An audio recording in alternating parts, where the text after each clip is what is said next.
Hello guys, welcome back to the channel. So this is another sketch and another learning point, so I'll just get to it. Any terms that you don't know what I'm talking about, just contact me, but I'm just going to get to it. It's a very short and quick feedback for myself and also for anybody that's trying to learn to draw art and effectively.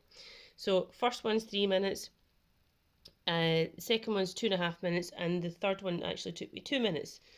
So the way that I am drawing, or sketching I should say, is very quick so that I can then get good feedback. And when I say good feedback, I mean critique myself and then see where I went wrong or what I could improve and what I've done correctly.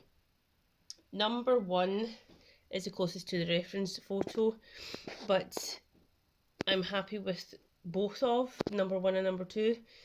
And to an extent number 3 as well, even though it's a little bit more joyish, but yeah, I'm really happy with them. Geometric was heavily used in this one along with gestural, but let me know what you think. And to all the subscribers, thanks guys!